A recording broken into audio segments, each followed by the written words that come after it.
Shalom, this is Shemaiah 1. I'm going to go over the European history of the ethnicity of the people who were living in those lands during the early ancient times.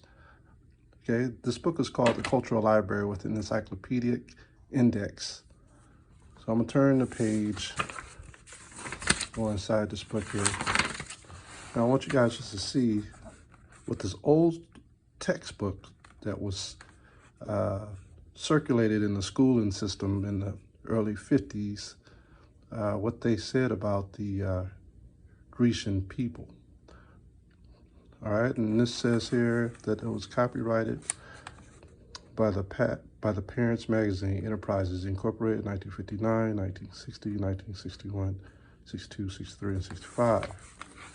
I'm gonna turn to page 11, and this book is called The Labyrinth and the Minotaur. Some of you may have known about the Minotaur from back in the day with the movie called Sinbad. It's half bull, half man. But what they're really speaking of is a huge man that's fierce. Okay, now it says legends of Europe's earliest civilizations.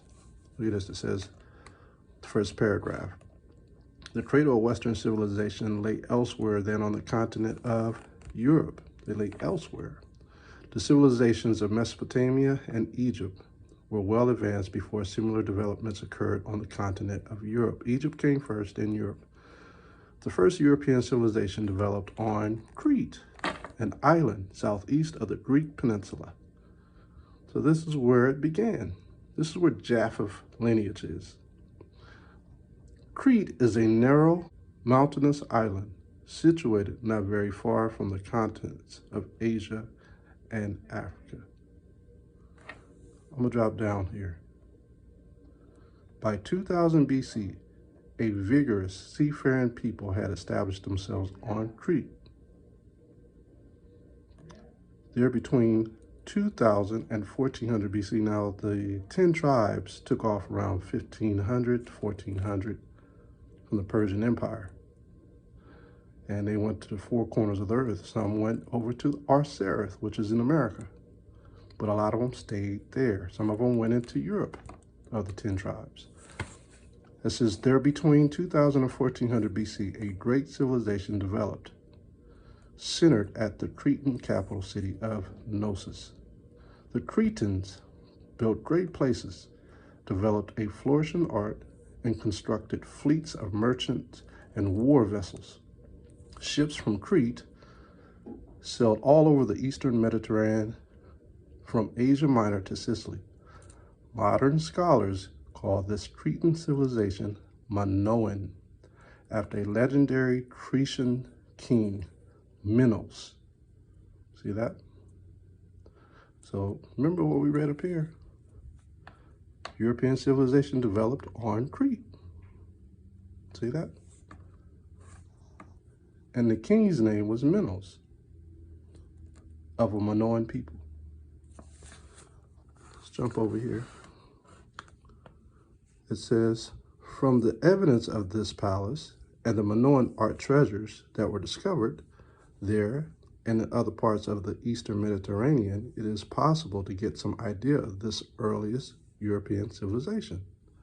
From small statues and attractively painted murals, it is known that the peoples of Minoan civilization were small, slender, and dark-skinned, with dark, curly hair. Do you see that? So they were dark people. See that? Brown people, or darker. These are the early people of Europe. So what happened? Where did they go? Because they were a great seafaring people, as we had read here, they went all over the place. They went to the four corners of the earth too. They went into the different islands. You see that with the Polynesian people who dwell on their history, their ancient forefathers were these people, a great seafaring people. This is how they populated all the islands. Now it says here, the Palace of Knossos. The great Minoan palace at Knossos is an interesting remnant of this island civilization. Now we're about to find out what happened to them. Parts of it seem to have been destroyed by fire and earthquake, or possibly by invaders. Who were those invaders? They were the Greeks, better known as the Edomites. And you can read about that in the book of Job, Job chapter 30, I believe. Let's get it. This is Job 30 and 7, and it reads here, let's start at 5. It says, "They were driven forth from among men. They cried after them, as after a thief, to dwell in the cliffs of the valleys, in caves of the earth, and in the rocks." When you watch that movie 300, you notice that they live in the cliffs of the rocks, in the mountains. It says, "Among the bushes they brayed, under the nettles they were gathered together. They were children of fools, yea, children of base men. They were viler than the earth. And now I am their song, yea, I am their byword." These are talking about those of Idumea. They were ran up out of the land. These are the Edomites. Let's go back over here. And that's who are the fathers of the Greeks. And you can see that in the first book of Maccabees on who were the Greeks, where evils multiplied in the land. Look at this, First Maccabees chapter 1.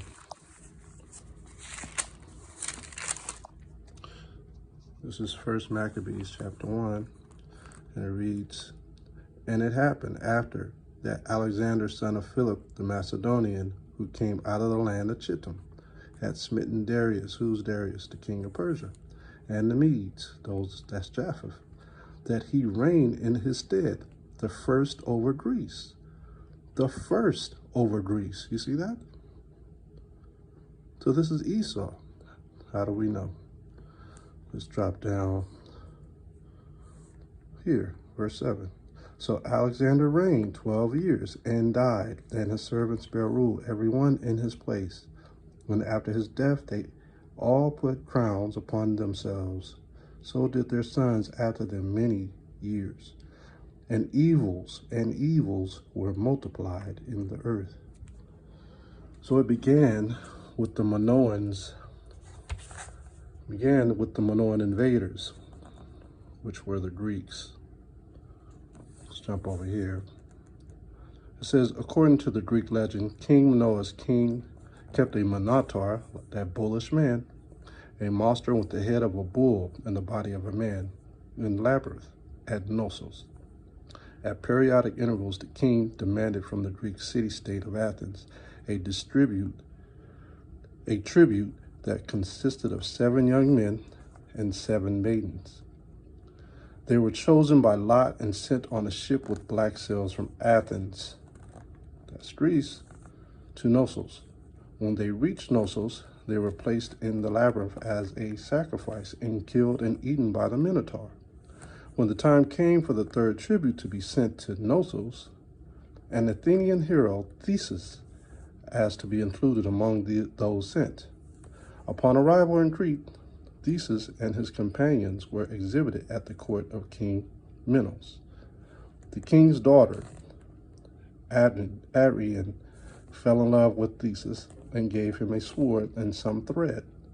When he entered the labyrinth, he left the thread to mark the way out.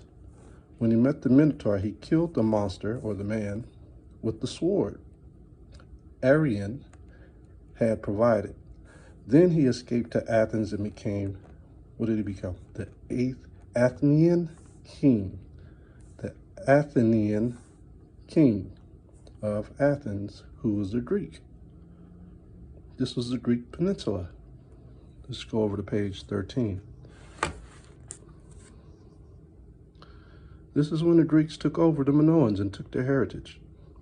Now it says here, it is strange that in Homer, who was Homer? He was a famous poet in those days, and Homer was a so-called black man. Homer wrote the Iliad. Homer also wrote the Odyssey. It says, poems or in the writings of later Greeks, not a word is written as to the reason for this disaster. It is clear, however, that Minoan civilization never recovered. So why didn't it recover? Because the Greeks took over. Some scholars believe that an earthquake brought it into the Minoan civilization. Others think that invaders from the mainland of Greece destroyed the island civilization. Before its end, Minoan civilization had spread northward onto the mainland of Greece. So what did they have to do? They had to send a strong man into the Minoan Empire, into the headquarters, and destroy the king and destroy his right-hand man, which was the Minotaur. And they ate it up from inside out and destroyed the Minoan civilization that had spread already northward. It was heard far and wide from everyone in Europe. So this is Esau. It says, where a similar civilization developed. Look at this right here. I'll read this part. This mainland civilization centered at the city of Mycenae, and therefore is called Mycenaean. The Greeks, coming southward from the Danube Valley. Now, Danube is another name for Dan, the tribe of Dan, probably came into even more direct contact with the Mycenaean civilization than they did with Minoan civilization. So Dan, after the Persian Empire, guess where he went? He went up north, and even before the Persian Empire. So why? Why was Dan up there? Everything's been named after Dan, if you read the Odyssey and the Iliad. Let's go back to the scriptures. And let's go to Ezekiel 27.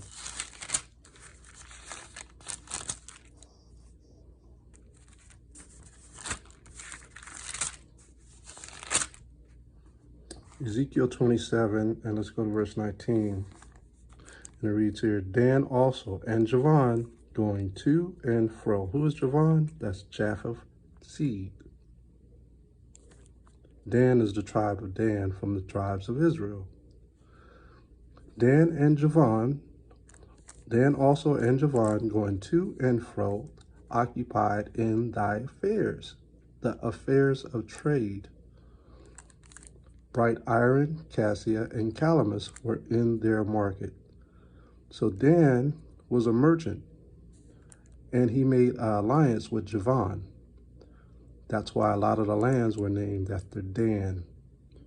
And for Homer to write about the Iliad and the Odyssey using a lot of terminology of Dan, he had to be from the tribe of Dan as well, or from some tribe of Judah or Dan, because Judah also was a merchant. Judah and the land of Israel, they were thy merchants. See that?